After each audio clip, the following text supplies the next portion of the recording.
Welcome back to the range here. Now, before we decide to close the college football season, in fact, football in general, I want to talk about what's going to be happening next year. I want to look into this crystal ball future and see what's going to be happening as we get prepared for the upcoming season. Now, I looked over at the rankings for the top 25. Number 1, you have Alabama, Roll Tide Roll. And then number 2, you have Ohio State. Number 3, Boise State.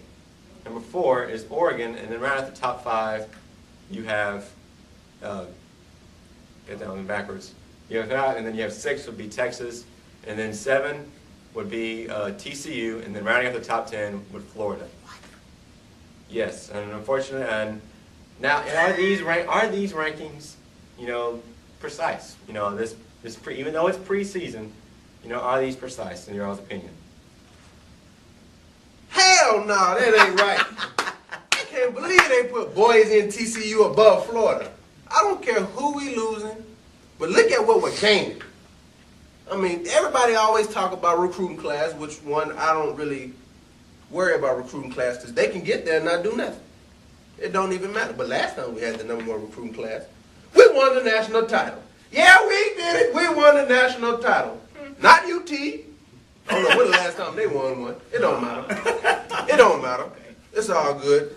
I mean, we know his school is a basketball school. We'll be all right. LSU? Don't know either. It's all good. But you know what? All right, enough from the bias. Being objective, I can see Alabama, clear-cut favorite. We already know that. Now, Ohio State? No. Boise? They complain their way to the top 3. That's true. They complain their way to the top 3 because that TCU Boise State game was not impressive. It was not. Oregon? I don't even see it. Oregon will lose to Oregon State this year. Plain and simple. Oregon State, to me, will win the Pac-10. So you're calling it right now? And where'd they put USC at? They put USC at 21. For one time, they did some right. Yeah, Stanford and Navy actually dropped out of the poll. I can see that. I mean, if that made any such difference anyway. I don't like it. Well, I got to go ahead. I don't like it either. Mainly, Alabama, clear-cut number 1. Now bringing back the quarterback, bringing back the running back. That just already gives them number 1 from a national championship team. Now, boy, I don't like Ohio State up there. Terrell Pryor had one good game last year in the Rose Bowl. That was it. That was all they had last year. Because, sorry about my Big Ten, but we suck when it comes to football. So just like the Pac-10, you can win 4 ball games and still play in the Rose Bowl. Hey, it happens. It happens. Everybody was talking about how USC dominated the Pac-10 for so long. Now, this is about how Ohio State rounds out the Big Ten. That's because everybody else is worse. Okay? Now, Boise State being in the top 5 really troubles me. Yeah, they beat TCU in the worst bowl that I've ever seen in my life. For a BCS. For a BCS bowl, yes. Yeah. No, that was the worst bowl of the whole bowl season for me. It didn't impress me at all. Matter of fact, I ended up watching something on TV that I had on DVR just to bring my excitement level back up. It was terrible. Now, Florida being number 10, I can see that. Hey, back at you. I can see that. Not because of the recruit class that they brought in, but mainly about what they lost.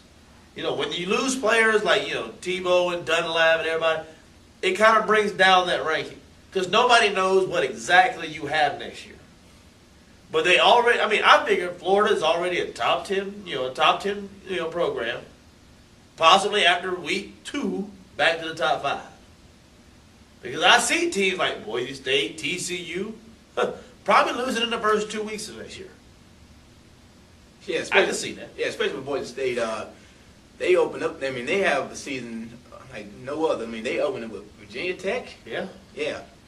Frank Beamer and his ball club, they're already going to be loaded for next year.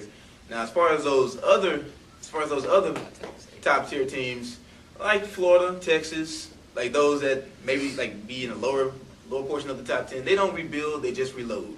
So they really don't have to worry about that. And besides, these are just preseason rings, so they don't mean squat.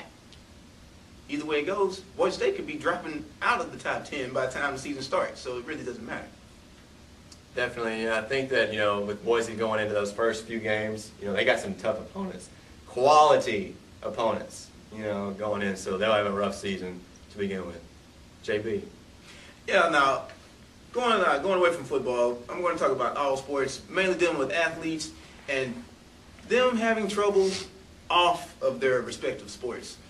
Mainly, recently, Gilbert Arenas' whole gun thing, DeVaris Crenton, his teammate, pulling guns on each other over some gambling debts. Bang, bang. And then another one, like Dante Stallworth.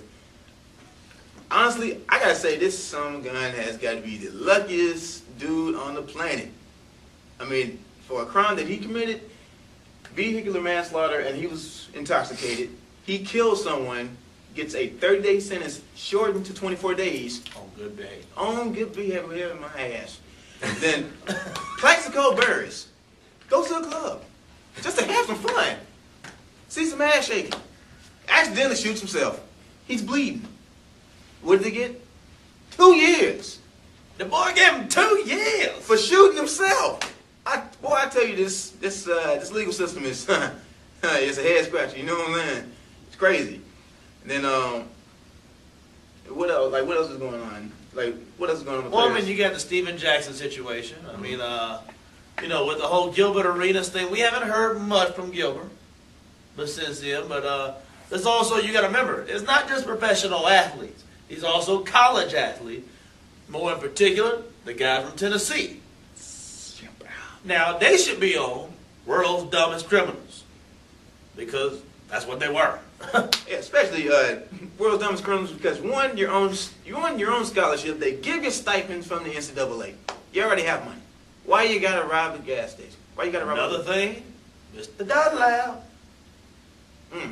Off-field troubles. Fell asleep behind the wheel at a stoplight. It happened. That's a shame. It happened. And you want to talk about the legal system with Plaxico? Tell me why it finally takes this damn long, and I mean this damn long, just to get Jason Williams Yes. indicted. Yeah. Well, it took This damn long. Yeah, it took what, 7, 8 years? This long. Yeah. After shooting his limousine. Yeah. Bang! Same could be said about O.J. Simpson. Going That's to jail, going on. going to jail for Taking his own stuff. Matter of fact, he was in Vegas when it happened. And only one good note. Maurice Claret Oh, Lord. filed to try to get out of prison early Oh, Lord. for his good behavior. Talk about going from the top to the bottom. He might In be one dumb. season.